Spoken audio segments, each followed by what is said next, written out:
Hi everyone, Facecheck. First week of the LCS, first ever LCS championship, formerly the Summer Split Championship, all that good stuff. Had some scrappy matches, had some dominant wins, had a surprise, at least one surprise, I think. All of us, I think, predicted Cloud9 over Team Liquid, but only one of us got the Dignitas versus Evil Geniuses scoreline perfect. And that is Nostradamus himself, LS. How was your week, sir? Yeah, I mean, you know, my 3-0 Cloud9 prediction, yeah, it was pretty good as well, you know, I mean. Yeah, that was an interesting one. Well, yeah, we'll deep dive into it, but I guess just there's no way anyone could have seen that coming. Could anyone have seen that coming? Like, I think we talked more about the Dignitas Evil Geniuses one than we did the Cloud9 TL one. Yeah, I mean, I don't think, I think, I didn't see everyone's predictions, but I do legitimately believe that most people probably would have thought, you know, Cloud9 was the favorites. Yeah. I think that would have made sense. Even Dom thinking that as well. Dom, how was your week in your co-stream, brother? It was all right. It was pretty good, I would say. Yeah, I mean, I think that it was probably like a statement performance from TL is how I would define it. They pretty much looked bad the entire season. They never looked like everyone was actually playing close to their best, besides for this series. It was by far like the best series that TL has played, the best games that TL has played the entire year. So I don't think there was any way for anyone to predict it. I don't think anyone should have been able to predict TL playing like that. Specifically, like Santorin, even when he was playing in spring, he never actually looked like old Santorin with FlyQuest. He looked the same as before, where he would, like, he just kind of looked like one of those junglers that opted into the full clear meta. He was almost like Broxah 2.0 on TL. And now he was early ganky again. He was literally looking like Season 10 Santorin, where he was taking over games and like really active on the map, making a lot of plays happen. Which is really good. I mean, this is like the type of TL that people predicted to be a championship contender, and the only reason why people didn't have them as a championship contender recently was because of all the things that were happening with the organization, Santorin not playing, Alfari like being removed from the team and all that stuff, and the fact that they never were able to put this together. So yeah, I mean, this is the best performance from TL we've seen. Yeah, it was fun and exciting to watch. It was exciting to see, and we'll dive into it. But first, got a little news. Maybe you heard there was a little something that happened over the weekend of the week. All Pro was released, so we had the All Pro listing come out here actually early last week. So it was after Facecheck. We had kind of thrown out our All Pro lists. And it shook up that we had the first time ever we had one player from a different team in all different roles. So that has never happened before. Usually you get like, hey, here's all of Cloud9 and Core JJ, or, you know, here's all of Team Liquid and Bjergsen, right? It's always been something of that nature. But this year they go, what was it? Fudge, Spica, Jiizuke, FBI, and Core JJ. I think I flipped out on Twitter about Core JJ winning it over Vulcan, but then in the series, Core JJ very much so, as much as Santorin took over the series, was roaming everywhere, was out playing Cloud9. I wouldn't say necessarily just Vulcan. I think there were times Vulcan played well, but he was making plays happen. What did you make of that? I mean, it was close to what we had, but LS, what did you make of the All Pro top players in each role? I mean, I think the list pretty much made sense, like all across the board. In NA, it's really hard to not make the list, I think, if you're performing even like moderately okay. And I think that's mostly because the middle and bottom of the pack, it's so much weaker, right, than the top end. So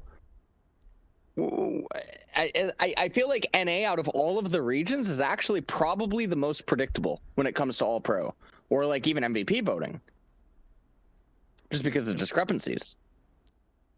When it came down to splitting hairs, though, You know, it was Fudge over Impact in the top lane. I don't think there was anyone close to Spica.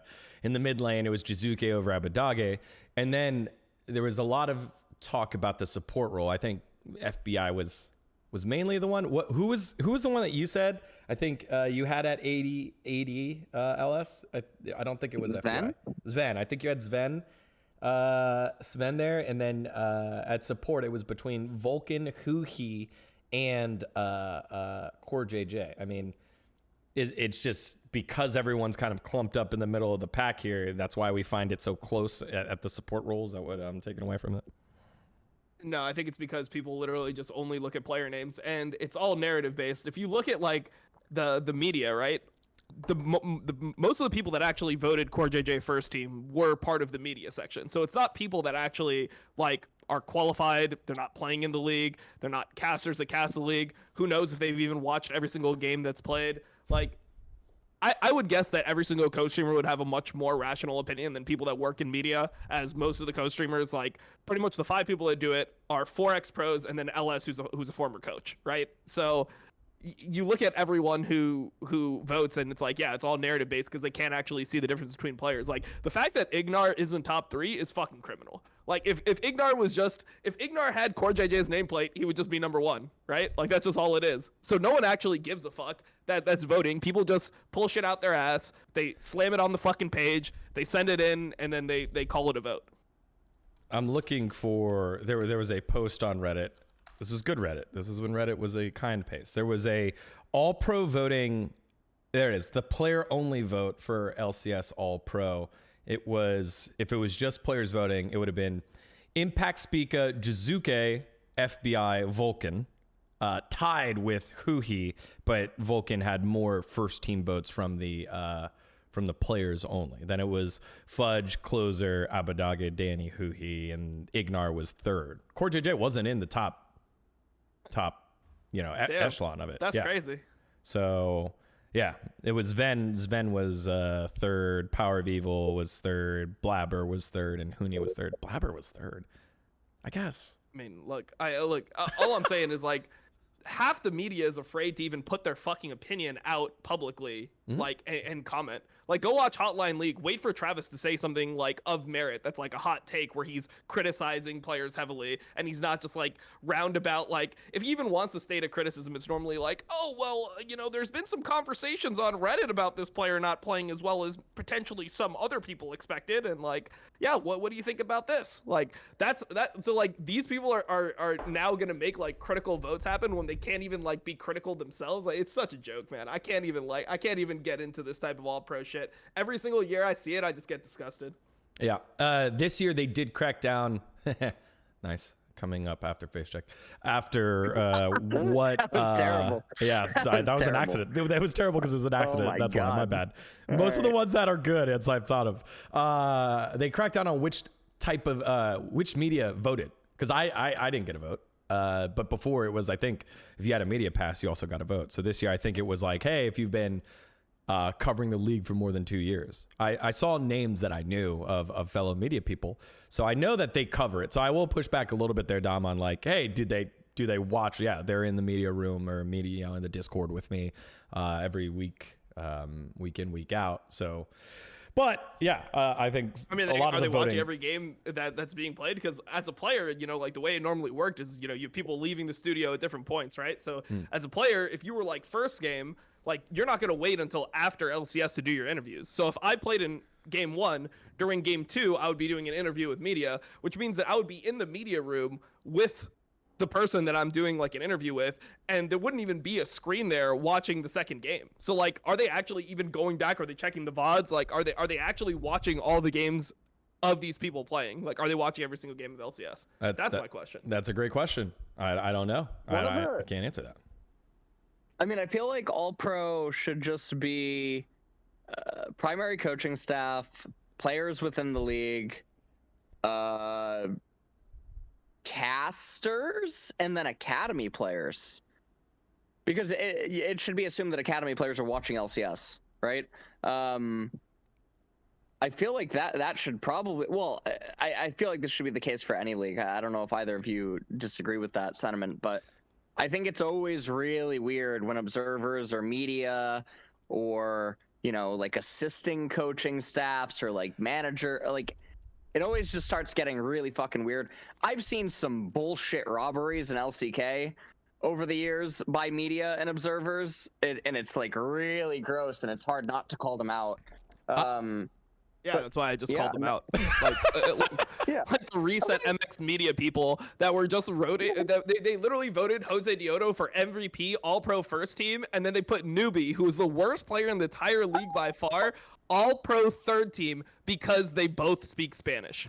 That's literally literally it. Like it was like, hey, we're like a Latin American media source, and they're like one's from and are they both from Argentina? I think Newbie's also from Argentina. Maybe I'm wrong, but Jose Dioto's from Argentina, right? So it was like, oh, okay, like we're voting for them. Like, come on, bro. Like, what is this?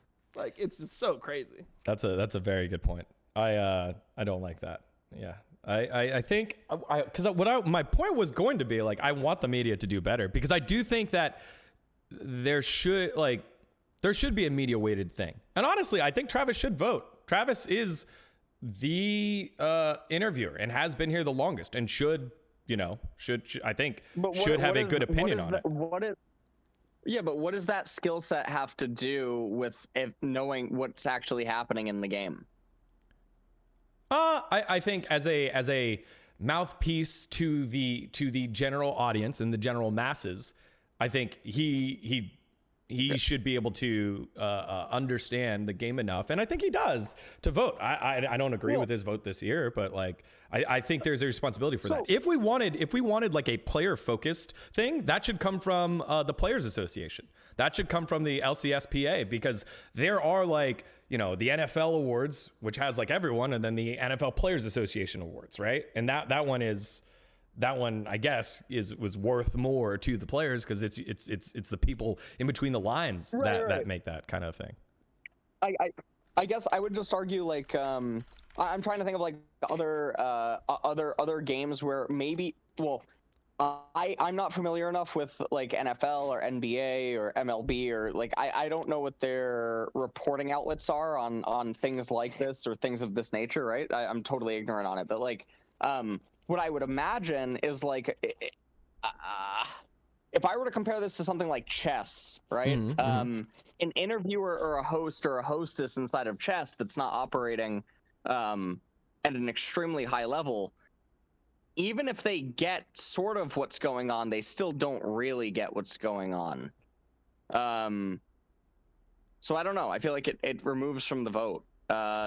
But this is a different dilemma in itself. Yeah, I think that's a good analogy, but it is definitely how it's done in traditional sports, where it's like, hey, there's a plethora of journalists that have invested their not just 1 year or 2 years, usually their lives into the sport that have a vote on this award. And it depends, right? Is it like, hey, this is the Associated Press like #1 like team or #1 player? Is this the NFL media sponsor or the NFL sponsored one? Is this the player the NFL Players Association sponsored one? Right now we only have one, right? And like each but I mean show also has their own like thing. I just feel like when you go into like those types of media sources, it feels like they're much more like opinionated and they're much more willing to like actually give like critical feedback on the game itself, which is kind of like taking the role of what like analysts and all that stuff are in League of Legends. So I don't know. Just for me, I just feel like it's so easy to randomly get into like the random media section. Like half these people you wouldn't be able to know. Like if I gave you some of the names, like everyone knows Travis, right? Everyone knows like for example, Fion and people like that. But then like some of these new like sources, like you don't know these people, like who they are. Have they dedicated their lives to League of Legends? Do they know League of Legends? Like, are they even from League of Legends? Are they media from a different like esport? And now they're just covering like League of Legends and they're just good at interviewing and they don't have any like skill set within the game. Like, I don't know. I just feel like it's a lot easier to get a vote in LCS than it is to get a vote in the NBA. I think that is very valid. It was not easy, but I was able to get a media pass for Valorant to cover like Masters and their major tournaments. I shouldn't get a vote on like, hey, who was the best player? I was like, hey, I'm here to do interviews and cover it. I'm not an expert on Valorant. Like, not well enough. No, like, no. Yeah, exactly. Like that's my whole point is, I don't know. I mean, I feel like hey, for LCS, I would be happiest if they just did like, if they just did the broadcasters, people on the analyst desk. Like, I think that all those people should definitely get to vote. All the casters, all the people that work on the analyst desk, they should all get to vote. And then you have like a representative from each team like they have. And then if they want to bring in media, they should bring in media and watch party hosts, because like, I definitely think that my vote should be at least equal to a media person. Like, I'm not going to troll my vote. I'm going to have like a lot of like, I'm going to put a lot of importance. I'm not going to take the, the chance lightly. I don't think any of the co-streamers would. And like, what's the like fear? It's like, oh, well, co-streamers can be biased. It's like, yeah, so everyone is fucking biased in the entire world. Like, you don't think Travis had any bias towards Doublelift when he was voting, because Doublelift is like his best friend? Okay, well, yeah, exactly. No, Dom, there was no bias. Yeah, exactly. Just like LS would not have bias towards Fudge because he is also a professional. Perfect. So no one would have bias. Fudge. Yeah, me too. Fucking And you hate hate him. freezing. All right. I fucking hate freezing. I love the heat. Yeah, you love the heat, dude. All right. Well, Sounds from like you're that a freezer right now, to be honest. But. just for clarification, because there was attacks on my integrity. No, I did not and would not vote definitely first team, which is leading us to our next point. And buckle up. I know you hate freezing, so here comes the heat. Over the weekend, after their victory, I think it was after their victory. Whoa, no! My camera turned off. Oh, no. Right as the heat. Incompatible battery. I got evil geniused. All right. We're all blurry now, too. All right. Or did you get Def Lead? That one actually works, too. Good. That was a good one. What is that? Thank you. Social security number? It is my... If you can tell me what this is, anyone, I will. It's the back of your American Express card. It is not my Get American Express card. Never mind. Did anyone see what it was? I don't think so. It was probably too blurry. All right. So over the weekend, victorious Jiizuke made himself a Facebook post. It was before, right, Dom? I think it was before, or it was after the match. After the match. Mm-hmm. After his match, they were victorious over Dignitas. It was great. Like, I'm sure that was a tough game. Gets voted all pro, and Jiizuke hits a post where basically he's recapping his year. He hasn't posted in a while, hasn't recapped his year. He recaps his year, both the spring and the summer, and how he's grown. But in there, it is all in Italian as well. So that is the other thing that needs to be stated. It is all in Italian. In there, the way that Facebook Translate said, and let me just pull it up so I don't misrepresent this at all. All right, let's read exactly what the post translated said. I got it. I caught one thing caught me specifically. Let's see. He said, Peter Dunn, I had a lot of confidence that we would be able to do great things, having the same idea of how we want to play. Obviously, it couldn't be that easy. Our hard work wasn't rewarded or considered, and going into playoffs, having a weakness like Deftly, we really didn't manage to win. Now, that is what is translated by Facebook, right? So it's an auto-translated thing. And then we had... some Reddit experts out there that speak Italian that were like, hey, this is what he said. And throws in like the spicy quote about shitting on Deftly that popped up. And so they translated it basically the same way. And he said, I'm an Italian speaker. This is basically what he said. He doubled down in the comments. And so for me, I saw this post. I get tagged in it because everyone knows Deftly. I worked with Deftly. I am a big advocate for his career and him as a person and as a player and about how he prepared, all that good stuff. And so I see it and I'm like, there's no way. There's no way that he means this. I'm incredulous. Like, I'm actually giving him the benefit of the doubt. Must be the translation. Let me reach out to evil geniuses because everyone's like, this whole thread, it gets voted all the way to the top. Everyone's like, haha, yeah, definitely lols. And actually there was a lot of people too that were like, this is pretty fucked up. I didn't even jump on that train either because I honestly think things get lost in translation when you speak another language. And so reach out to Evil Geniuses, like, hey, need some clarification on this. Otherwise, someone's feelings might get hurt, and not mine. And so I get like this non-response back. It was kind of like this, yeah, well, we're not sure what we want to say yet. And so I push back and I'm like, hey, I need a quote. Was this mistranslated or not? Can you please clarify? And so I do get this from Andy Barton, who says, quote unquote, it was definitely a misstatement. As Jiizuke was trying to say, it was harder to win with Deftly versus Danny. Simple. That's all we needed here. But I would say that for someone who was literally replaceable last year, for someone who was literally known as a coin flip streamer on the LCS, it would be extremely short-sighted for them to shit on the lowest common denominator who doesn't have the ability to respond after having 4 good weeks and goldfish memory by people that vote on All Pro. That would be very, very short-sighted and probably one of the worst teammate things in the history of League of Legends to ever do, to shit on someone and blame their own shortcomings on them.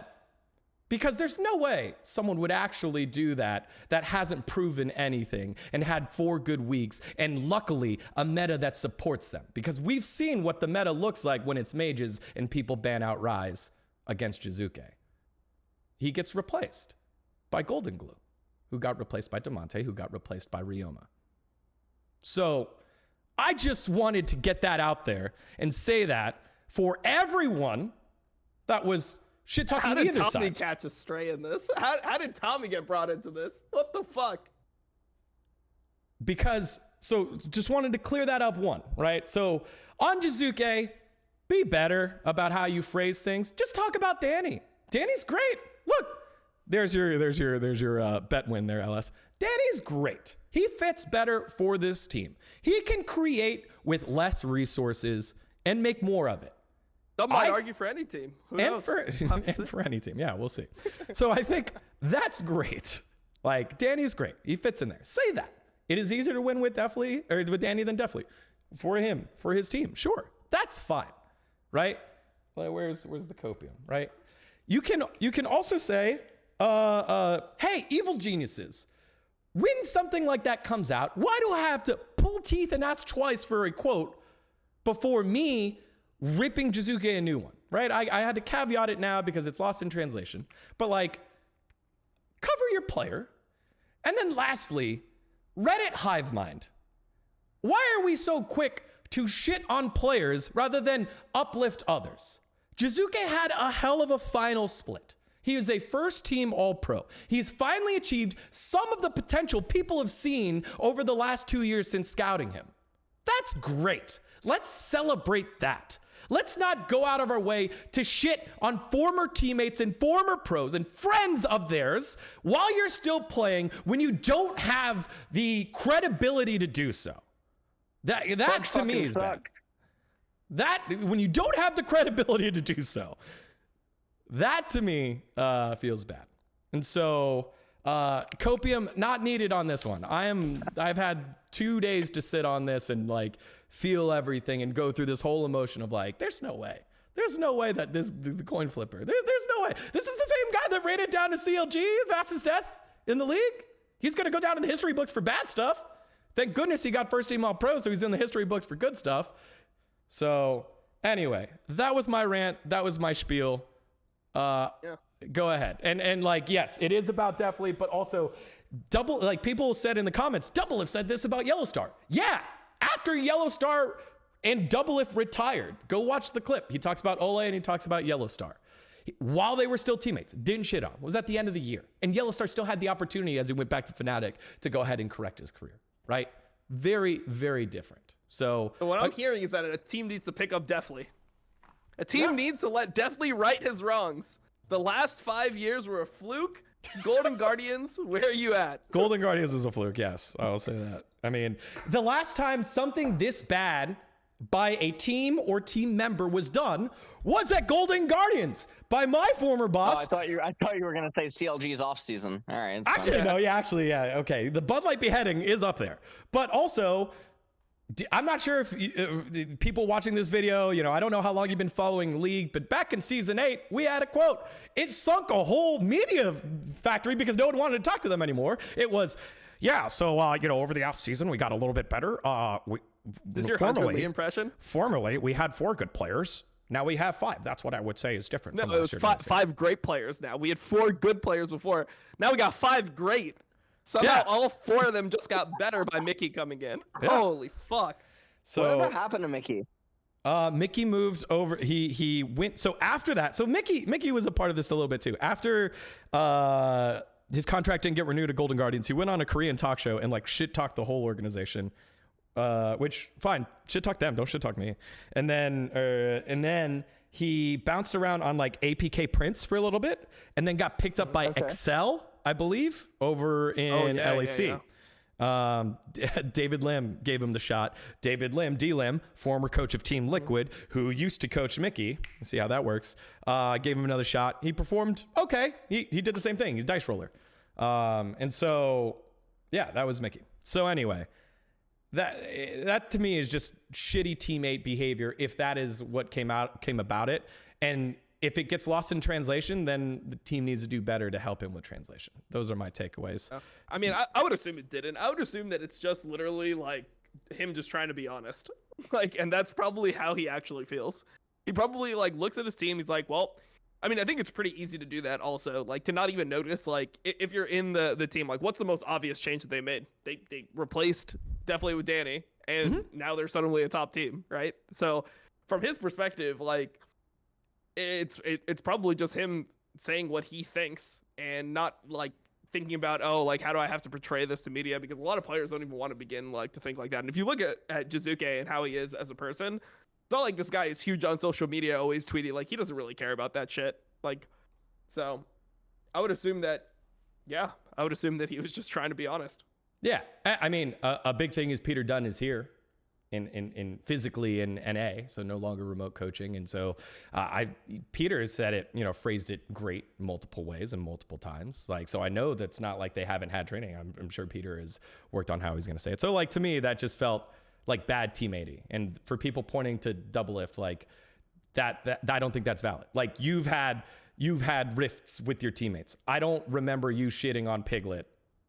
Until season 8, season That's 9. my point. That's my point, right? And that was probably your most conflict. All right, man. I don't have to hold this. I mean, look, I didn't even mention the Quas situation until he mentioned it on stream 5 years later. I know what to keep under wraps and what to actually go public with. Yeah. So yes, it feels bad that this happens to a player that obviously the closest player that I am to, but I would call this out on any teammate and people Whatever happened to Deathly dGon? To be honest, I don't know. I think he's in school right now, in business school, but I'm not sure. I haven't checked in a little while. He's actually done with League then, I would assume. I'm not sure, but I would assume that would probably be closer to true than not. I don't think you go to school and then come back, right? A lot of the time. Yeah, for sure. Especially at that level, maybe collegiate, but that would be real BM. I mean, he gave it look, it was 4 years. Legends, it's not for everyone, and he gave it 4 years, right? I think that's reasonable. Yeah. That's a career. Made money, all that good stuff. Great. Not everyone can be the next LS, all right? Dude, I'm a fucking cockroach in this industry. 17 years. True. Multiple titles, multiple roles. Apparently, multiple games, all different genres, fucking in multiple phases of your life. I heard you were lining up for T1 Academy here at that support role, right? That was what you were doing. You're beating T1. I mean, heck, T1 to 5th place. This is the lowest they've finished in playoffs, right? Before. Either they didn't make playoffs or they were top. We can finish second. It's actually pretty easy to finish second. Yeah. Yeah, you just win your games with it. No, actually. No. Well, we are at the mercy of Damwon beating Sandbox and then Genji beating Nongshim. Yeah. And then we get second. That's not bad. It's doable. Yeah. Copium. T1 second. T2. What was the other point? Wait, but T1 still has to beat Chovy. Dude, Chovy's like fucking Superman if he was sleeping in kryptonite right now. Okay, like his teammates, like if Jiizuke wrote that post about Deathly, Chovy would write a fucking, oh my god, I don't even know, a death note about his 4 teammates. Jesus, man. At least Chovy got paid, man. Good for Chovy. Chovy coming to, if I'm Evil Geniuses, I sell Jiizuke high because he's first team all pro. It raises his value, and then go get Chovy, like what they tried to do last year. I just want to point out how fucking terrible it must feel to be Chovy's teammate and actually like lose every game. How bad must you feel at night? Oh yeah, you must just know that you like. Oh god, that's the thing. It's like a pro player, like so fucking bad. You're so bad. Yep. Oh my god. Wasn't that Piglet season 4? Right? You have Faker there in your mid lane. They don't make playoffs, and then he comes to North America. I'm telling you, dude. Chovy to NA. It was pretty rough because I mean, I don't think people even really remember how those last series went in season 4 that led to like Pumandu and Piglet getting benched, but it was actually like they were running it down every single game in lane. I didn't know that at the time. I wasn't as big of a LCK watcher, you know. An OGN watcher. Yeah. Champions Korea. Champions Korea. There it is. Shout outs to Monty, Doa, Chobra, and I'm not sure if Atlas was there at the time, but Atlas as well. No, Atlas wasn't there yet. Okay. Or maybe Valdez. Maybe not. All right. All right. So there's our rant. Be better, Reddit. And I guess we'll get more answers on the crackdown following this episode of Facecheck here in a little bit. All right, let's. I wonder if he'll just go deeper on the crack. I'll be like, "What did you mean by it?" He's like, "Actually, what I meant to say." Yeah. Then I rip him. I take the the gloves off, and we go hard next week. That's what. Like respect for you doubling down. Like I do appreciate that. Like the honesty, but like. The professionalism like is just all-time low if that's the case. All right.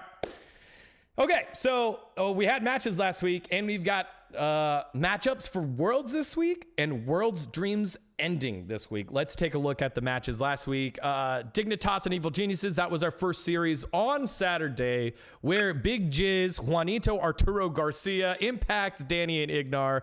Well, actually not Danny and Ignar. They got taken too, but those other 3 on the top side of the map took it to Dignitas as they won the series 3-1.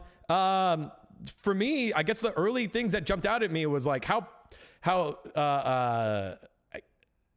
mistakes were made by Danny and Ignar multiple times, and Neo and Aframu felt like they were able to pressure and punish sometimes with kills until ganks came on down. But other than that, it really felt like this was a scrappy series with a lot of them fighting. Going back and forth with Evil Geniuses coming out on top. LS, I was in your co-stream for a little bit there. I saw some of the fun that you had. What were some of your major takeaways from this series?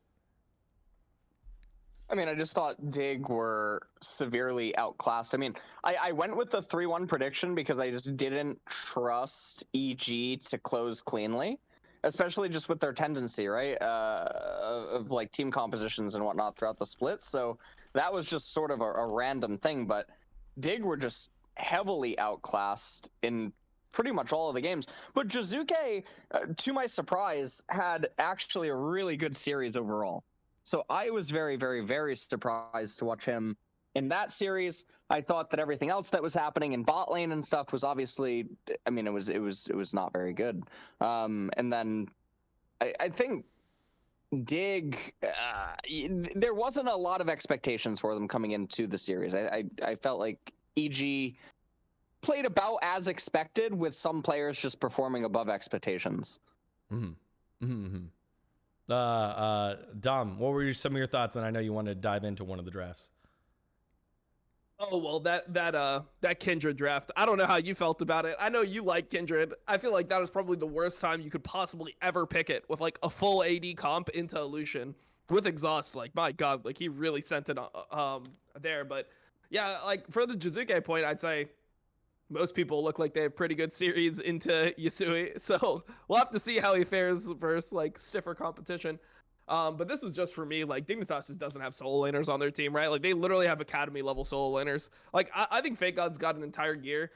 I really don't see too much promise. Like you can see, you could see what a rookie's made of in an entire year of LCS, and I feel like Fake God is literally like a Renekton R2 trick still to me. Like, and neither of those champions are even like super meta unless you play an LPL, in which case Renekton is first pick overall, and it just auto wins the game. It auto wins you the game. But you know, I just think that Fake God just doesn't show me like any of that like spice where I'm like, damn, like is he actually going to like develop? He looks similar, but he's just like a perma weak side player, which I don't think that many teams really want out of a top laner, especially with how the game's been changing. I mean, tank, you can't get away with just being a Maokai tank player the way you could in like season 6 or season 7 or maybe season 5, whatever. You know, like you actually have to be proficient on carries because there's so many counter picks up there. And yeah, I just feel like he's not it. Compare him to Fudge, right? Like they're both. I mean, to be honest, Fudge has been playing less than Fake God, so the fact that Fudge has already eclipsed him, it's pretty scary. Look at somebody like Revenge. Like I think Revenge has had a much more impactful season in my mind than Fake God. So yeah, I don't know. I just feel like Fake God and Yasui just aren't it. Like if this team actually wants to be good, I mean, they have import slots, right? If they imported a good top, a good mid with Acadia and Neo Afro, I think they could be a decent team. I don't see a reason why they couldn't be competing for a world spot, like a top 3 spot within North America. It's not like North America is this super strong region where you need to be the best team in the world in order to get out. So my takeaways are mainly just that like Dignitas is they're actually pretty lucky with the spot that they have, where they have Neo, who's a competent / good North American AD carry. Those are kind of like, I mean, they're not the hardest to find, but I would much rather have somebody like Neo than somebody like Lost. Afro looks fine, and Acadian actually looks good. So you have actually pieces where you could build around this. I would like to see them actually import top and mid, spend a little bit of money, and then see how good this team could actually be. Yeah, when it comes to an organization trying to find pieces for their championship run, very much like what we tried in season 8 of Golden Guardians, this has to be a success for Dignitas. They got the winner's bracket. They still get another high pressure situation matchup against a team that will be great competition for them in Immortals in the lower bracket, where they get to see what people are made out of. Like, again, I think you've hit the nail on the head here, Dom, with like, you've got a nice core. Given that Afro still has that desire to play and that drive to continue to play. I mean, is this the last like longest standing player in the LCS? Is Afro the last longest standing player in LCS? Chat, you can help me with this one. He's but gotta be. I think it is, right? It would be. Has to be. Its impact is one of the other guys. Him or Turtle, right? But I think Turtle, yeah. I think Afro technically played in season 3, so yeah. Yeah, so Yeah, it's him or Turtle. Yep. So there you go. Like I think you kind of wonder about that, but Neo has looked promising. It is kind of weird though, you know. Again, just kind of we've been talking about Goldfish memory, and I just want to make sure that we remember Fake God was an MVP candidate last split. It was, literally last split. This was like one of the most overplayed narratives I ever saw by LCS. Like I understand they want to hype up NA players, but like they are making Fake God it like he was having some ridiculous season where, I mean, he was like playing better than expected, but he still looked extremely limited. He still looked like he was a Renekton R2 trick. Like I don't feel comfortable with this guy on a carry champion. Like if this guy had to play a Jace Gnar matchup and he was playing the Jace side, would you have any confidence in him winning the lane? Let's say he picked like Jace GP, a lane where, you know, some people say that it's 50-50, some people say Jace wins, some people say that GP wins early. Like it's pretty conflicted, but overall, like if he was playing that matchup, I feel like he would lose both sides of it to somebody like Alfari, lose both sides of it to somebody like Fudge. Like I just don't feel like he could compete with the best laners in the league. Yeah.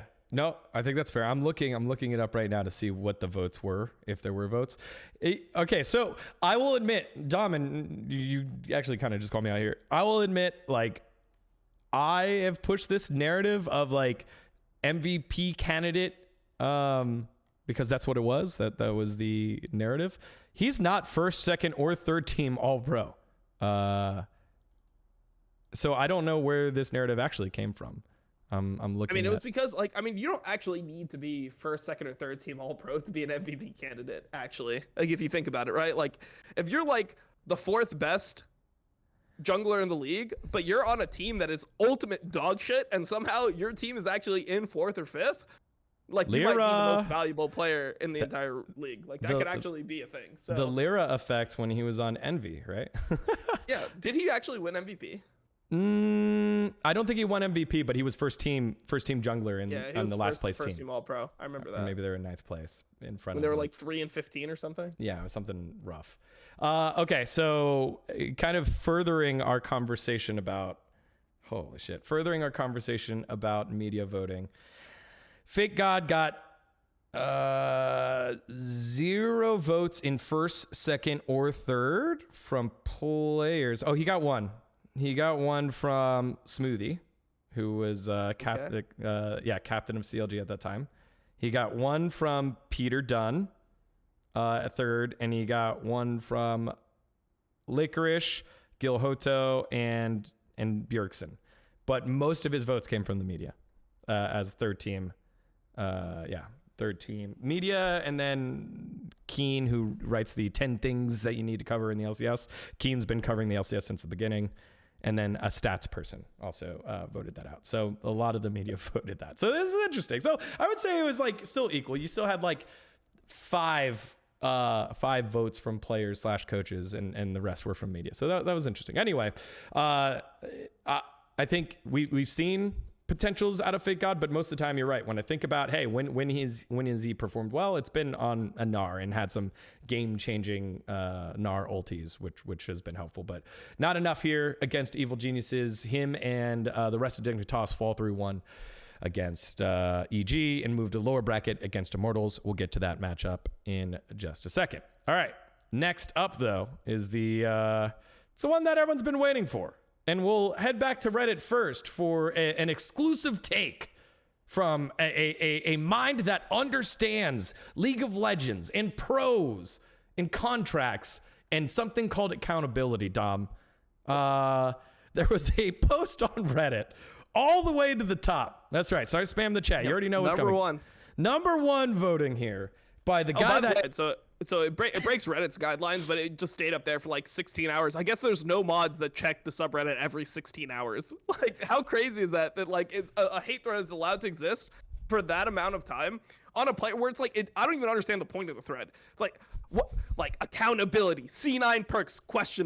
Accountability. It's like, so like what the fuck am I reading? You just gotta confuse the mods. You just don't lead with flame, and then just don't be named Thorin, Richard Lewis, I will dominate, and then your thing will go on up.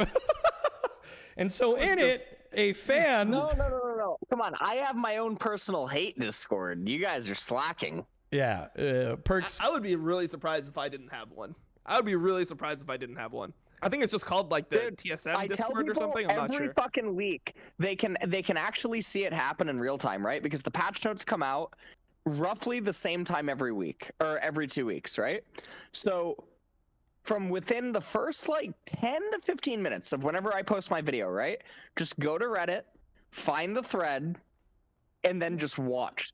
Just track the fucking downvote spam that comes in, and it all happens within about 10 to 30 minutes. Why do you do this to yourself, man? I've talked to the mods. I've tweeted about it. I remember I remember when I had my other PC and the person had sent me the messages. I had talked to previous moderator Buckeye Sunday about like what the fuck can I do about this? And there's just nothing. Like, yeah. I don't fucking know what to do. I'm like, okay, so basically with the way that Reddit works is that if just even like 24 people spam downvote it, it's enough to just keep it like off, right? If the thread just instantly goes live. It's so fucking insane. Yeah, I mean, it's pretty insane. But like, how is this allowed to exist about like a pro player? Like, it's literally just because I think it's like meta to hate on Perkz, right? And when I think about it, it's like I don't even know where, like, because people have been hating on him for a while, right? Like even when he won Spring, people were still like hating on him. They're like, yeah, but he didn't win hard enough, so like fuck this guy, right? So it's really meta to hate on Perkz, but like that thread was probably some of like the most like it just shows what the community is. They just love shitting on everyone. I mean, wait. Can you give context? There's a couple of people that like they didn't see it, and obviously it's gone from Reddit now. Yeah, Can you I give didn't see context this on thread it? No, either, it's not Yeah. gone from Reddit. I mean, I can bring it. You want me to send it to you? Yeah, link it in Discord. link it. I just did a Sure. quick look. I couldn't find it. Oh, it's right there. I mean, they deleted the body of it, but I mean, you can just read all the comments, and then the body doesn't even make sense. Like, it's just, you can see the thread, you can see the 4,000 upvotes, the 2,000 comments, and the title of it is C9 Perkz Accountability. And I even remember what it said because I read it, and it was like something about like, at what point do we start actually holding Perkz accountable for like what he's done? And it's like, the fuck do you mean, like, hold him accountable? Like, what do you want him to? What do you want to do? Like, he's playing poorly for his standards, right? He's not like the actual worst mid laner in the league or anything. He's probably like 5th best, where like he's supposed to be first, something like that, right? So the way that it was stated, I think Amazing actually has like a tweet on it where you can see the whole. Yeah, okay, so you can see the whole body of it there. So here, I'll just read it. It says, when do we start actually asking the hard question about Perkz and his performance? He didn't make top 3 all-pro LCS after claiming he was going to come here and challenge the league and dominate. I mean, look, I actually would like to see if this guy is a TSM fan. I would love to see if he's a TSM fan, but like neither did Sword Art, right? Like, I mean, people always say that I try to like flame Sword Art, but I just draw a comparison because I think it's like the best comparison to draw because of the 2 highest paid players in the entire league. And Sword Art is actually paid 50% more than Perkz. Like, people say $11 million for Perkz. It's actually $2 million a year for 3 years, where Sword Art gets $3 million a year for 2 years, right? So you look at this, you look at the situation, and it's like, yeah, both of them are underperforming, but because it's a TSM subreddit, there's nowhere close as much Sword Art hate, which is my whole point in the whole thing. I don't think that Sword Art deserves to get more hate than Perkz or something like that, but I would just say that they're like parallels, where they both have been underperforming given the amount of money that they've been given, right? And Sword Art is paid proportionally more, so he should be, if we're going by this model of like you should be paid for your performance, he should be playing even better than Perkz, as like by far the #1 player in the entire league. Yes. Anyway, you've clarified that multiple times. So people that don't get that, like, you've done a good job of clarifying understand this. my point. There was like, they say that I just like randomly flame Sword Art to try to like stop Perkz from being fucking flamed. It's like, no, obviously I'm just trying to draw a comparison because it's good for people to have a fucking point that we're comparing things to. It's like so fucking obvious. Holy shit, I fucking hate people. not actually. God, I hate all these fucking people so much. I just hate them. I hate them so much, these little fucking ants. All right, let's continue reading. He hasn't built an in-lane lead against any mid laners and is constantly down in CS, presumably a mid-lane lead. He hasn't built a in-lane lead or an in-lane lead, something like that, and is constantly down on CS, summoners, tempo, experience, and KDA with constant roams from Vulcan and ganks from Blabber.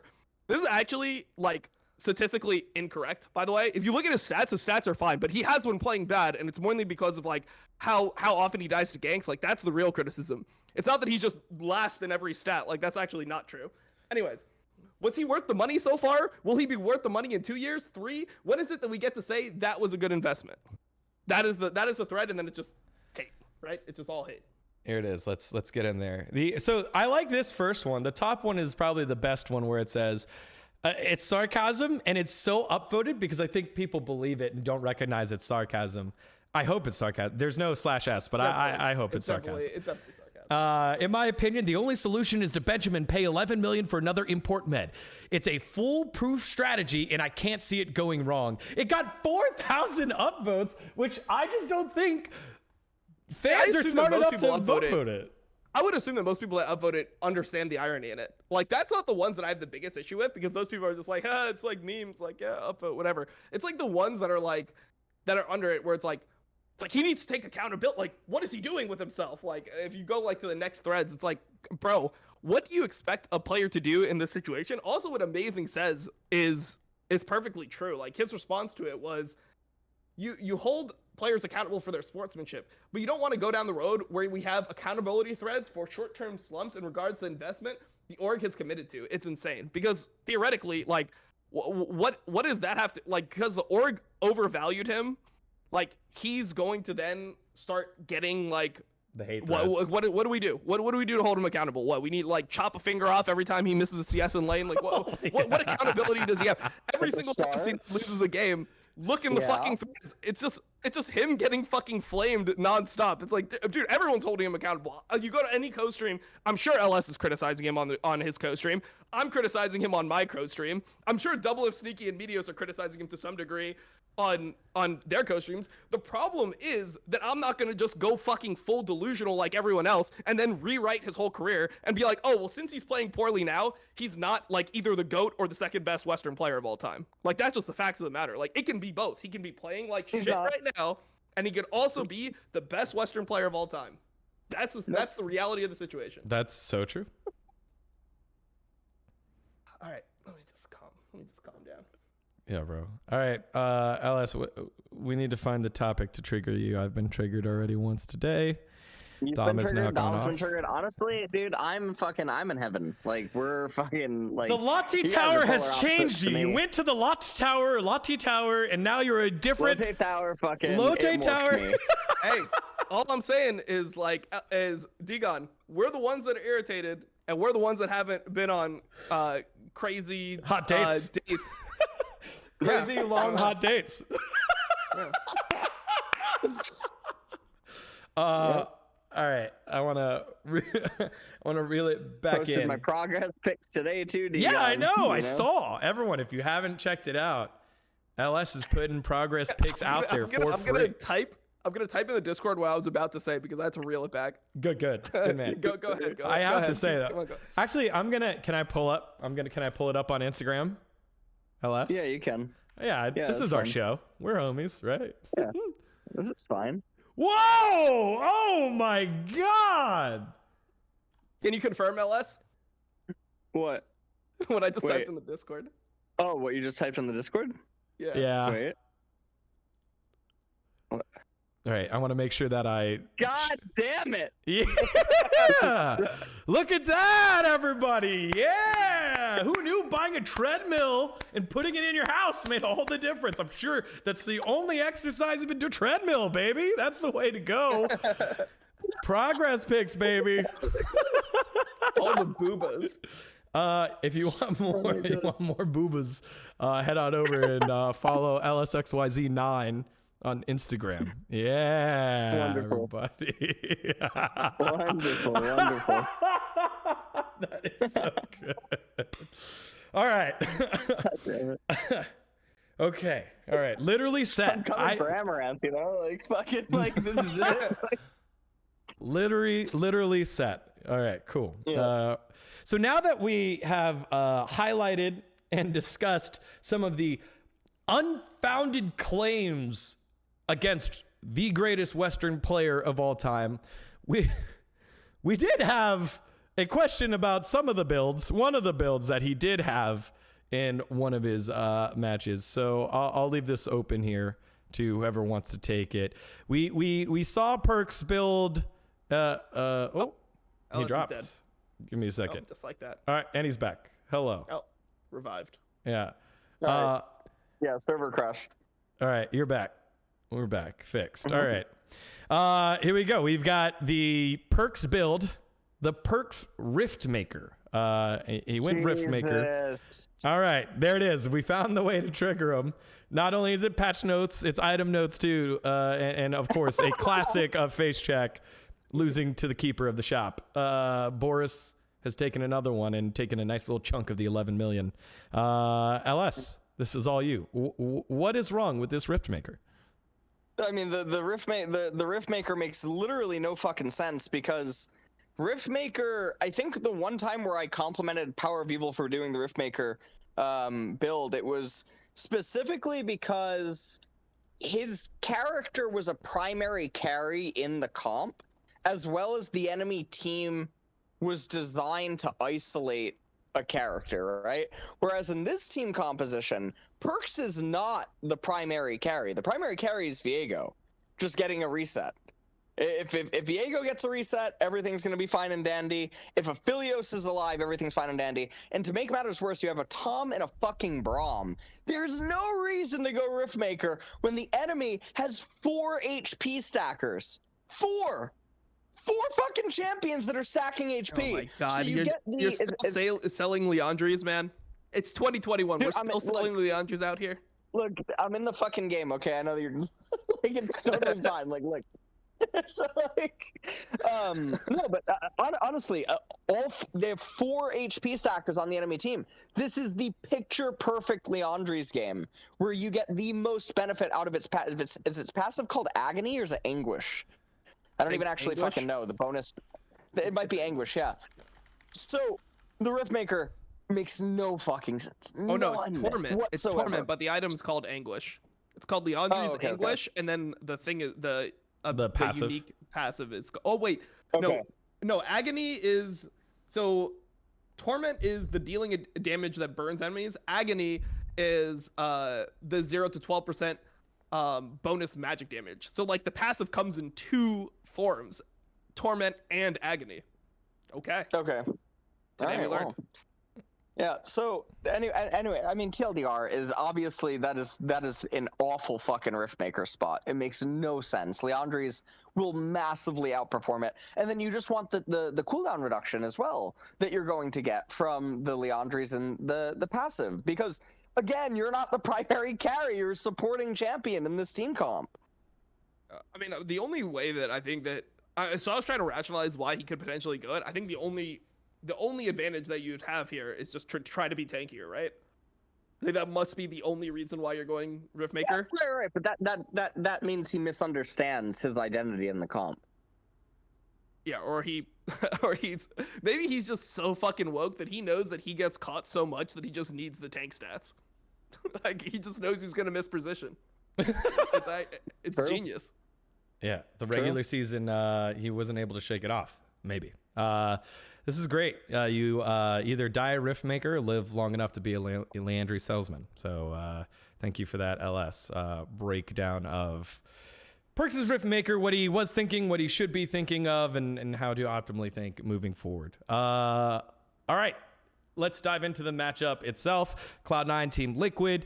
I would say that, I guess for me, it felt like the Team Liquid games, I guess the Team Liquid Cloud9 series felt more in control by Team Liquid, even though the series was closer than the Evil Genius's Dignitas one. In Evil Genius and Dignitas, I felt like they were fighting a lot. People were just randomly getting caught out in mid and just being in weird spots. Whereas in TL versus Cloud9, Santorin did steal the Baron in game 4 to close it out. Like Cloud9 was in that reverse sweep kind of mentality there, but Team Liquid looked more of the dominant team. What did but you it's see? like a massive throw. I mean, those types of situations are like, until that I don't see massive throws like that, I feel like it's going to be really hard for NA teams to compete at Worlds, because even if they roll over other teams early games, when you look at like the teams that are coming out that they're going to most likely play against, right? Like teams like RNG, for example, I don't think that they're going to like, you can throw the game as hard as they did. Like they're getting, I think it was 2nd or 3rd Dragon, but they're getting Dragon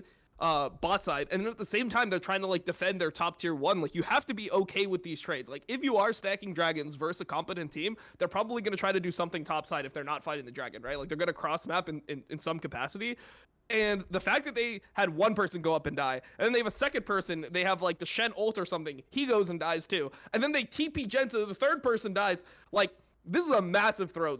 People don't talk about it because Santorin just ends up like stealing the Baron. So in terms of like the change of pace, it's not like, it's like TL was winning and then there's like a 30-second window where it looks shaky and then they're winning again. So it doesn't feel like they're actually losing at any point.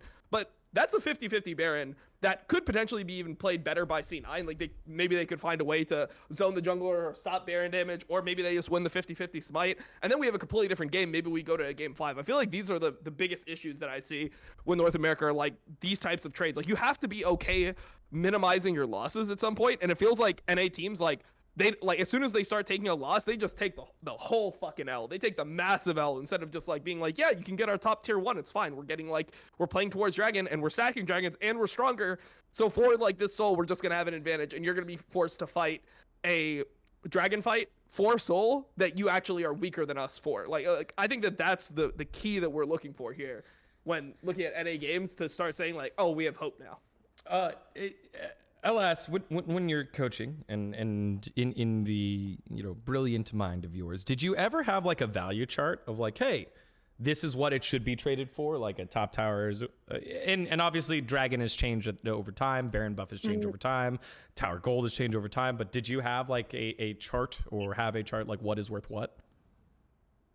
No, not explicitly, but this is something that's bothered me a lot the last few days. I mean, obviously I haven't been around, right? I've been preoccupied with other matters, but there's a lot of talk about like Fudge's freezes in the series, right? Yeah. And it's so weird to me that people have such a black and white idea of just arbitrary, like you do freeze, you don't freeze, and it's like, you fucking morons. It's never black.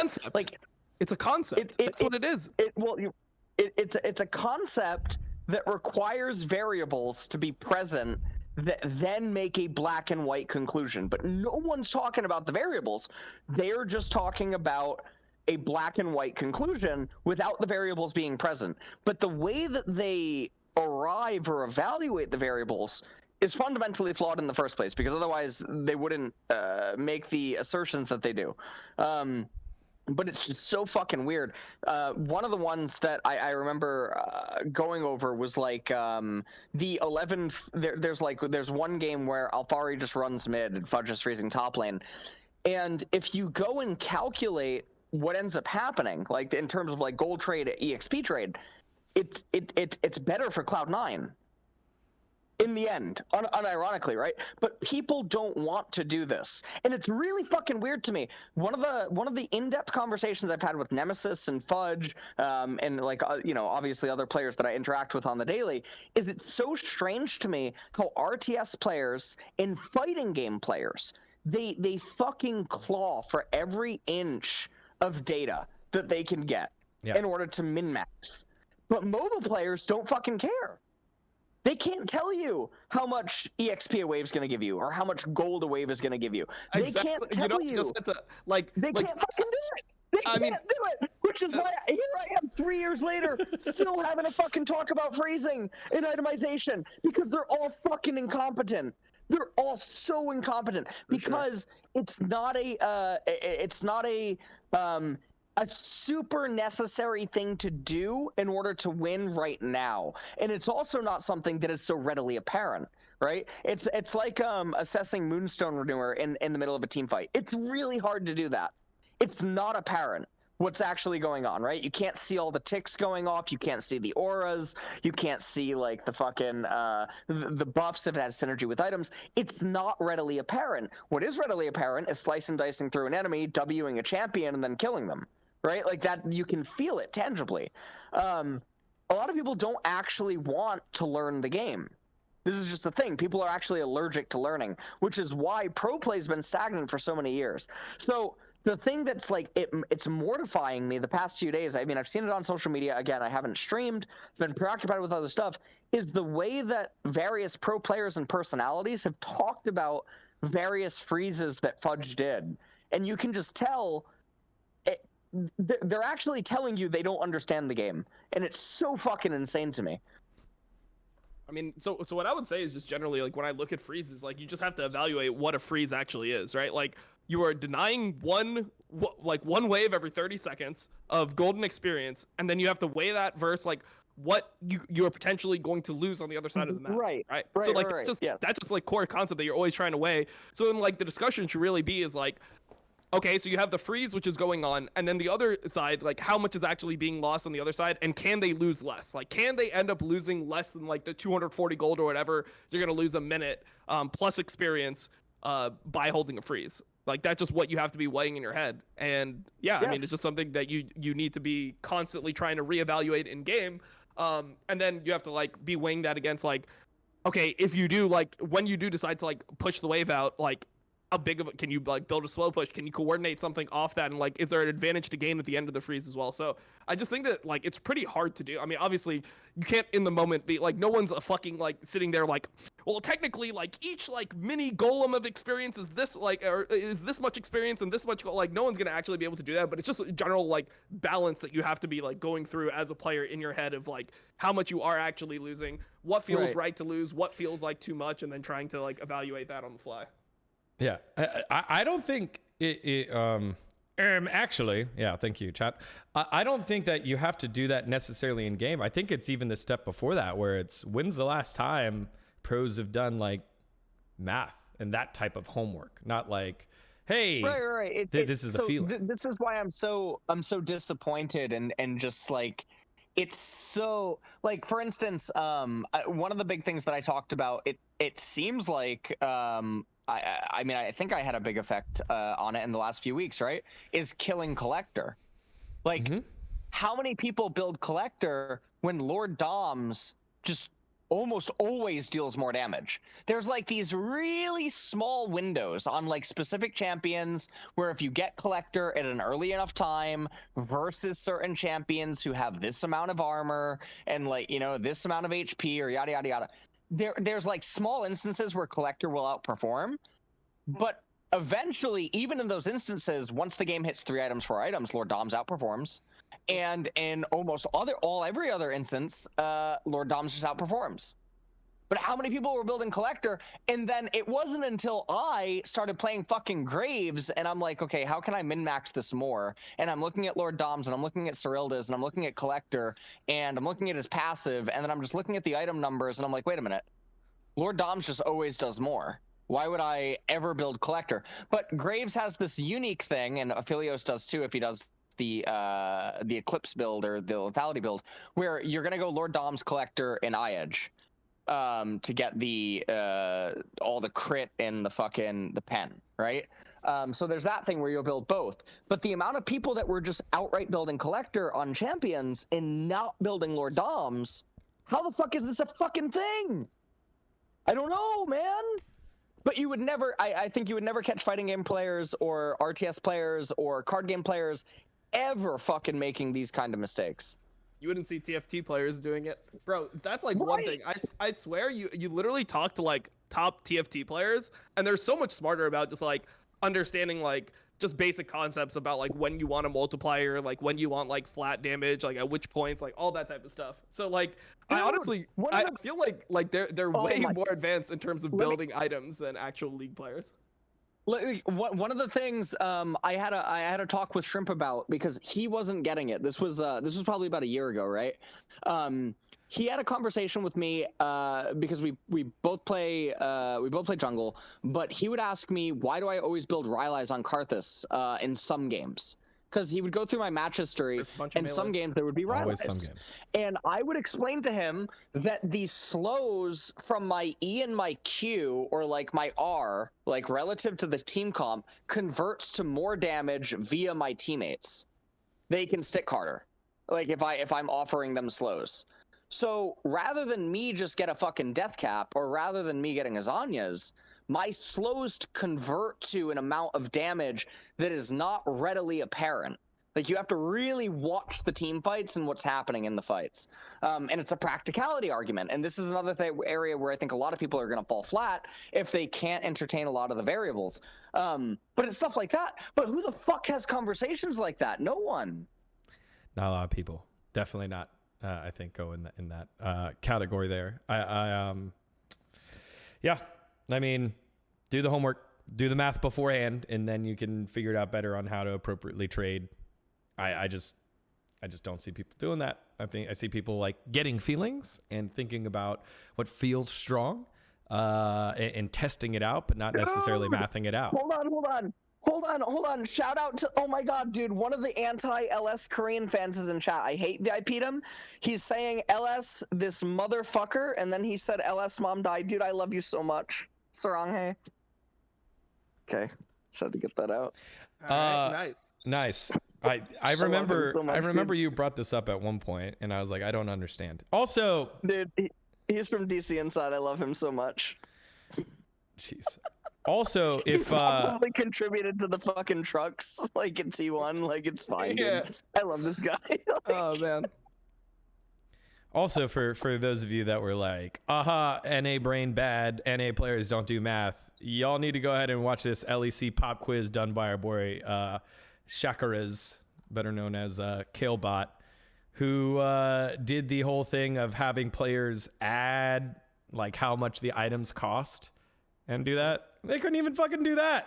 Like, no one got like a lot of people only got one Hey, answer. to be right. fair, Riot changes around like the fucking cost of items all the time. So like you start getting in a world where it's like, what the fuck? Like, how did you even arrive to how did you even arrive to this number, man? Like 1,100, obviously.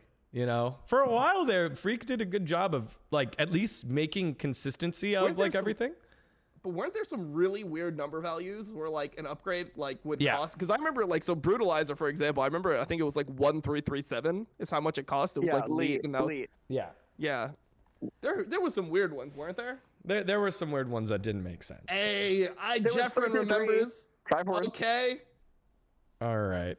Yeah, there we go. All right. So a deeper dive into Cloud9 NA problems still in playoffs, just months before 2 months. We're going to be at Worlds in like less than 2 months.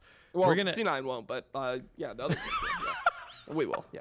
Don't worry. Your coverage on Facecheck and on Crackdown will represent Cloud9 at Worlds, according to our accountability thread creator. All right. I just want to see C9 versus TSM in the best of 5 in lower bracket for Worlds. How fucking hype would it be? Dude, oh my god! And then like either way, the Reddit thread would just be the most like. Just It'll be the highest amount of mental illness that you'll ever see in one area will be that post game. So I'll love it. It will Oh, be, man, so the sick. best or the worst. I think it'll be the best or the worst. All right, let's drive through some of these. You're talking about the world spots. Well, one of those is going to be up for grabs this weekend. So we'll go through the top side of the bracket, not chronological. Actually, fuck it. Let's do chronological. That's probably better. All right, change my mind. Sorry, Power of Evil Jensen. Go back in hiding. Let's start with Immortals and Dignitas. Dig 1 and 3 against Evil Geniuses. Immortals was looking good. Coach Gil Hoto, this is why he was brought over. Maybe not necessarily dGon, all what of his did you roster. do? I just had this sent to me. I'm fucking done, dGon.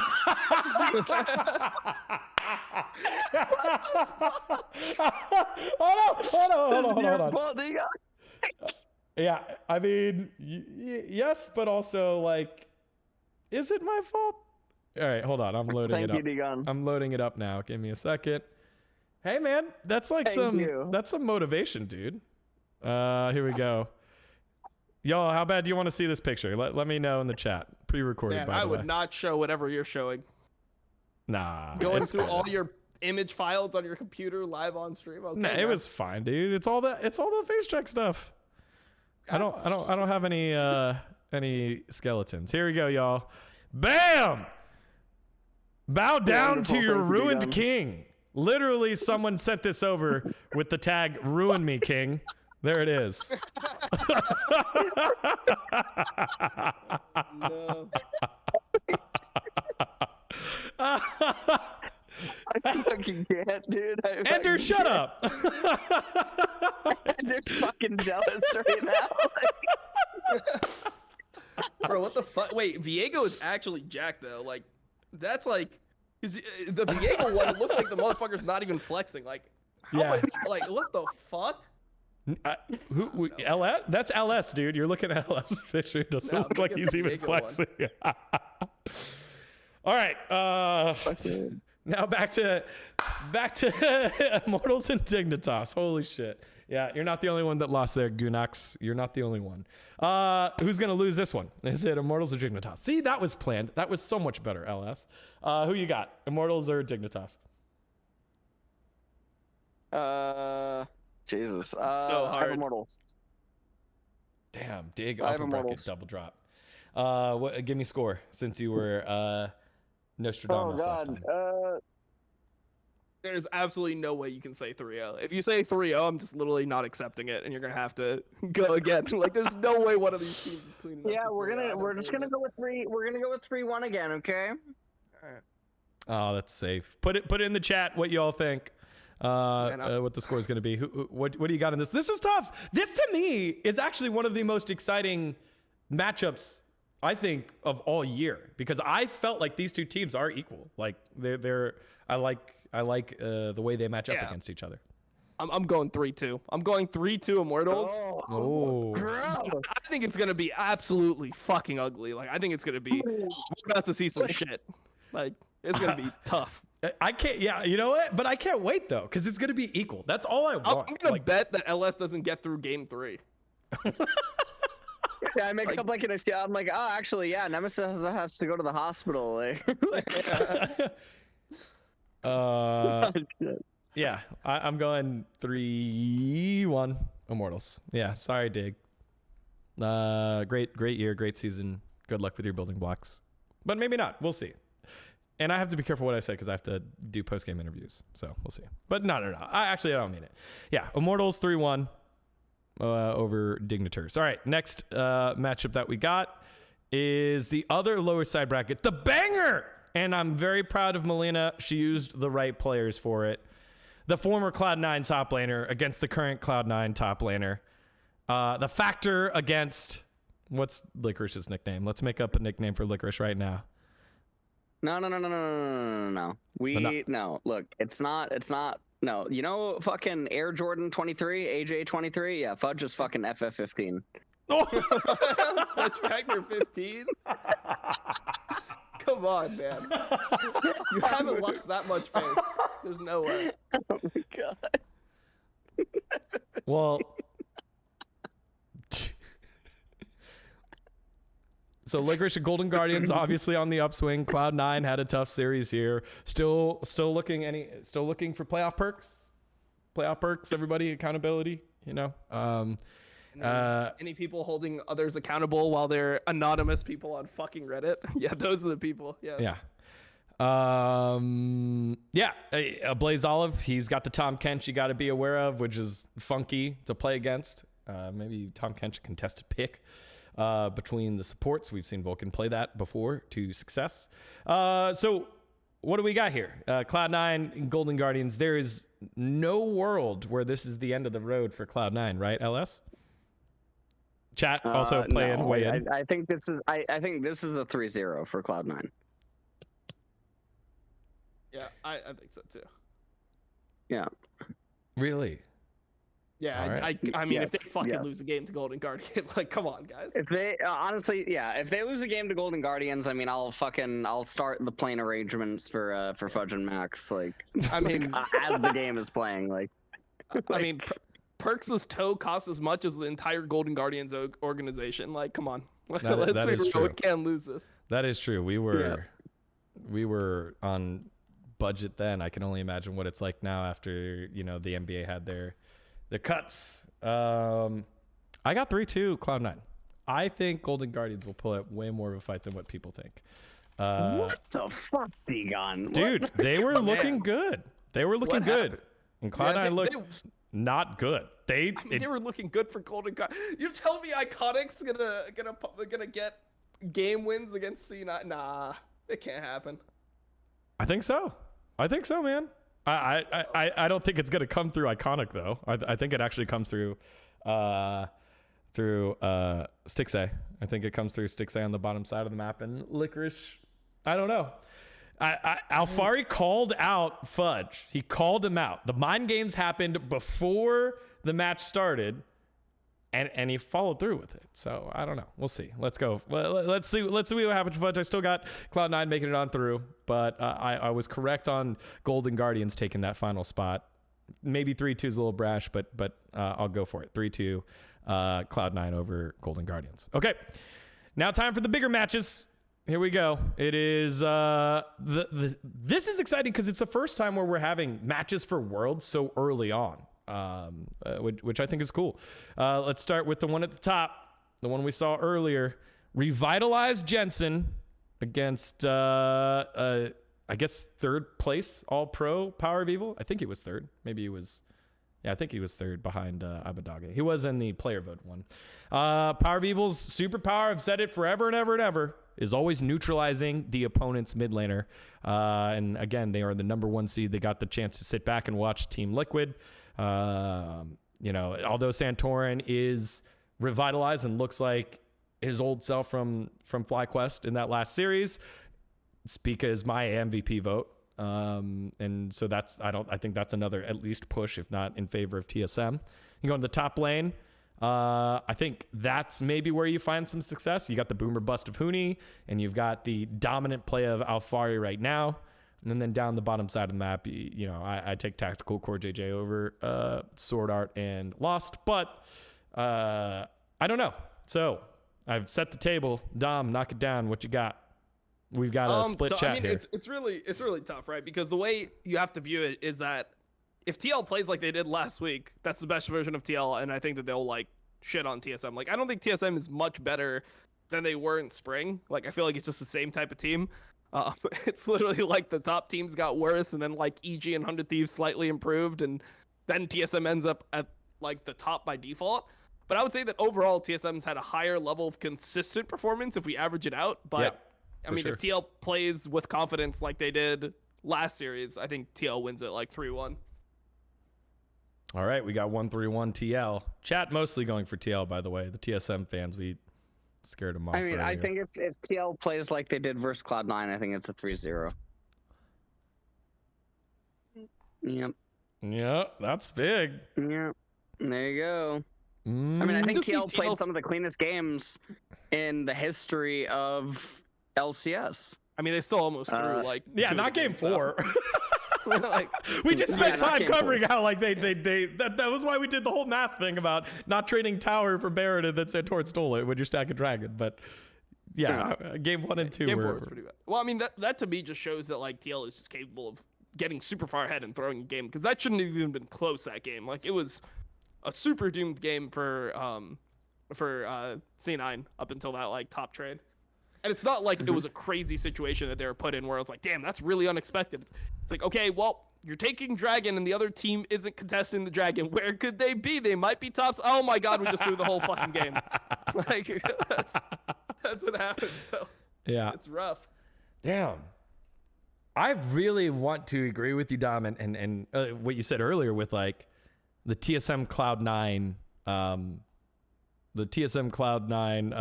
battle for the playoff spot. I assume that Evil Geniuses gets knocked out earlier by one of the teams. But I think I have TSM 3-2 over this. I do think that I value the consistency over the current form against a team that has been underperforming, right? So let's go, 3-2 TSM over TL. I can't believe I just predicted TSM here, but TSM going to Worlds. They're going to be our hope. Another run back of getting knocked out in groups, but at least they made it to groups. I just feel like TSM is such like a low ceiling. Yeah, that's my biggest issue with TSM. But it's not that they're like terrible. They're just like, how can they be super good? Like, do you really think that PoE is gonna go international and just like be shitting on these like top tier mid laners around the world? He never has though. He never has though. That's. Do you think Lost is gonna have a good lane? Like, where are they actually gonna like not get 0-6'd? I need to see Lost versus Gumayushi Carrier. Yes, bro. You think it's gonna go better when they're against fucking Viper Mako or Ming Gala? You think Ming and Gala are not gonna just put it up them? Dom, like, come on. My god, Dom, I don't want to hear it. Sword Art is an expert from LPL. He's gonna know how to play against them. All of his experience, like you don't get it. Like, yeah, but we do, and we discuss these things at our Team Solo Mid. So. You know, if you're looking for a little bit of enlightening. Dom, I would say that for Lost. I would say that the 3 highest profile players that got transferred on in, Alfari got benched. Perkz has an accountability thread, so that means Sword Art is the best, and so I think that you can bring your Carrier, Viper, Gumayashi, or whoever, and stick it up your bum hole. That's what you can do with that. Get that out. I mean, okay, you said stick it up the bum hole. Why? Because I'm gay? No! Oh, God, man. Okay, dGon. All right. Well, I saw you do this on your stream. I saw you do this on your stream. It's fine. Don't worry. Yeah. All right. Yeah. Canceled. There it is. Canceled. It's over. Actually, I think that taking it up the butthole should be a gender neutral activity. So I think it's actually I actually think that it is homophobic of you to assume that it is a homosexual only activity. LS, actually, you want to get to next levels of fucking wokeness? Like, let's go then. Please help. Please. You know, you've never gone on an adventure until your prostate's been tickled. Oh God. I had the doctor do that once. It was very uncomfortable. It hurt. It hurt a lot. Like it made me like gain like new respect for like that activity because I was like that shit. I could not do that shit. I am not built for that shit. That hurt. Like that's pain. I will say that I did have that. It's called a sigmoidoscopy. I did have one. They had to check something. It was very, Yeah, man. Oh again, man. so do not get till you've tried it. All right. Great. My point was that Sword Art's the best. All right, so slash that's the RTSM. episode. So Ven's gonna be happy about this one. Yeah, Ven will be super Can't happy wait about to see this one. this one. The results of it. One more. There's one more. We gotta fuck. do one more, please. Can we just get through this last one, please? All right, it's Here for 100 entertainment, Thieves. chat. It's 100 Thieves in contracts. All right, there it is.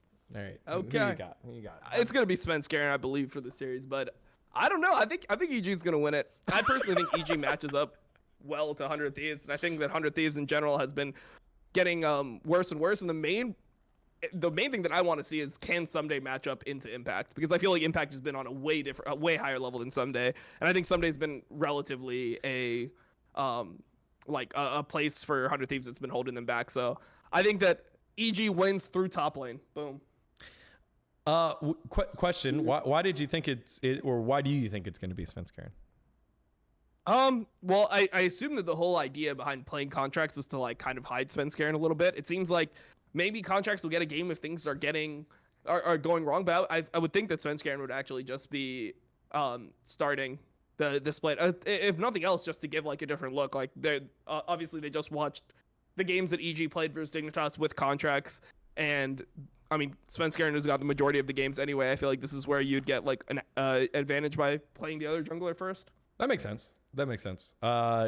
Winning through the top side of the map. You got Evil Geniuses over 100 Thieves. Yep. Score. What do you got for score? Oh, score. I thought you said something else. I'm gonna go 3. I don't know. I saw somebody in the chat say butt check. Yeah, I know. Welcome to Butt Check with LSD gone on top. I'm gonna go. Man, I actually think it's gonna be a 3-1. That's the problem. I'm just gonna go 3-1 again. LS probably is gonna hate me because I predicted a lot of 3-1s, but You're fucking Captain Careful is what you are. actually no. Wait, I predicted 2 3-1s, 1 3-2, and 1 3-0, right? So I Team imagine that 3-1. 100. Go for Yeah, it. no, I mean, I don't know. Yeah, you know, we're gonna go 3-1 as well here. You know, we're all gonna be Okay, fucking Captain Careful. Look, summer changed us, okay? Okay. Yeah. Summer changed us to careful. Wait, you're sending Evil Geniuses over 100 Thieves as well? Yeah. Really? What? Yeah, I think 100 Thieves have been floundering way too much in the last few weeks. I don't know. They look so unstable. And then in a That's best true. of 5, I mean, hasn't their issues actually been like breaking in best of 5s? Because I feel think the like issues were having Tommy on their team in best Yeah, of I was gonna fives, so I'm say not it's sure. it's a different roster. Oh, okay. All right, Dom's so not sure. That's like paraphrasing what Jiizuke said about Deathly. True, actually. Yes, actually, that's I'm true. a fucking team, so I can say whatever the fuck I want. Like that's the point. That's true. That's the point of us being the ones that talk the shit. Like Yes, we don't have, we're media. we have to work with these people later on. Yeah. It doesn't matter. I got dGon to agree. No, that's fine. Did a single player on look, we'll even go back to Dom's boy. Did a single player on Immortals talk shit about Ica while they were still teammates? No. Did a single player on 100 Thieves talk shit about Tommy Boy while we were giving out gold stars? No. Yes. Like you don't do that. Or at least not publicly. Not publicly, anyone. there's the Yeah. fucking- No, there's the asterisk. hey, look. We're not throwing any names on the saying bus. is- I'm just saying there wasn't anything public. Bro, you want to cause World War III? Just somebody hack my Discord and see what these fucking players say about their teammates.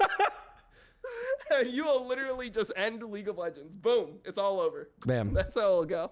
Then we only have the Jesus hardened Christ.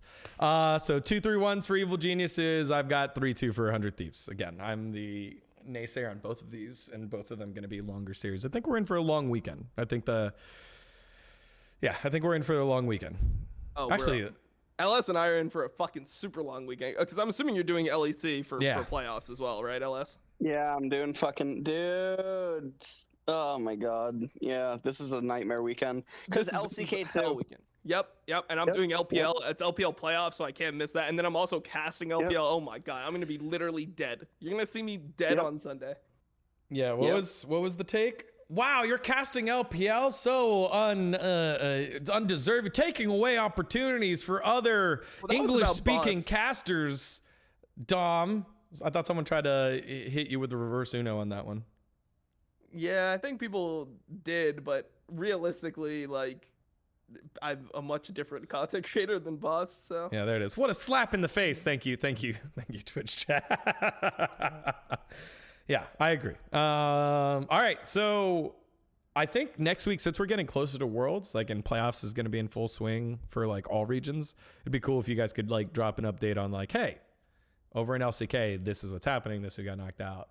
LPL, this is what's happening. This who got knocked out. You know, LPL literally does like full-on summaries of like what to do. It's actually getting some love on Reddit right now. It's like the 7th or 8th most upvoted things, but they do like full summaries from the LPL official account where it says like paragraphs about like each team, all 10 teams, what are their strengths, weaknesses, key indicative stats, keys to winning the game. They do it for literally every single team. So like, bro, if people care, like all the content is literally out there. Like LPL is just going, no one's that interested in it. No, like people just don't watch it as much. I mean, there's definitely way more people caring about it now than before, but like, I mean, if you haven't watched LPL to this point, you want to actually start getting interested in it, like, that's a great place to start. Yeah. Well, I put it up there so that people know that we are a beacon of positivity, sometimes even on Reddit, where we highlight things that are good on Reddit. After failing to qualify for Worlds last year, the 2019 World Championship team has returned with a vengeance. That's so written. Anyway, make sure if you want to catch up on your LPL, head on over there. If you want to catch up on your LCK, follow LS. He's co-streaming the stuff. LS, when are the LCK co-streams for playoffs? Or for the playoff positioning? Every day, 5 p.m., 8 p.m., KST, GG. There it is. Dom, what about you? You've got those matches. When can people tune in, or just like tune in and you'll probably be on? Yeah, so it's 2 a.m. Pacific time, 5 a.m. Eastern. That's when LPL starts. So I'll be casting on Saturday. So the playoffs start tomorrow, and then I'll be casting on Saturday. It should be a pretty fucking hype series. It's going to be between most likely Suning and Top Esports, which people probably know those teams. Those are some of the more popular teams in LPL, and it's actually super interesting because not only is it a hype matchup for like who's gonna advance, but the loser of this can't make the regional qualifier. So the loser of this is just out for it. They're done. They can't make Worlds. It's over for them. So yeah, that's actually some fucking stakes on the line. Like top for Suning. I think that was literally World Semis last year, right? And one of them isn't going to make it based off this best of 5. Perfect. This is I like how it feels. The history of the teams and the organizations is at play every playoffs for LPL. Whereas the history of some of the organizations here in the LCS, just you remember the good old days, and that's it. We'll see. Come on, CLG. Nice little rebuild. I will be doing the. Please, come on, dude, stop. Can we just get them out of the league finally? Like, do we really need to do 2022 with CLG's lineup? I'm interested. We'll hit it in our offseason at the very end, but I'm interested in if any like team owner that is disconnected with reality is like, I'm going to spend a ton of money to make it to Worlds while it's in North America. I don't think that's CLG, but that's what they would have to do in 2022. But yeah, you're right. I feel like it has to be a 2-year rebuild. If bro, the owners don't even know when their teams are playing or like how the brackets work. Like, what do you mean? Of course, they don't think about this type of shit. They probably don't even know that Worlds is in NA next year. Like, come on. All right, we're opening a whole nother can of worms. We got to close it out here. Facecheck. I'll be doing the post-game interviews. I just posted an interview with all North American Pro Core JJ, and Church of LS congregation member Max Waldo. So you can check those out as they recap the matches over the last weekend and kind of things to look forward to. And then I'll be doing it all weekend long. It'll be 4 games, probably 8 interviews, and 2 of them will be with players that get knocked out. Maybe they won't actually do loser side interviews, but we'll see. All right, everyone. Thank you so much for tuning in. This was a great episode. We'll catch you next Monday-ish for Facecheck as we recap a very pivotal part of the LCS playoffs. See ya.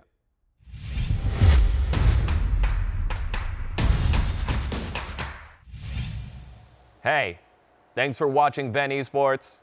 Make sure to hit that subscribe button below and explore our other videos. In fact, click, click, click, click on the ones on the screen right now. Right now. Do it.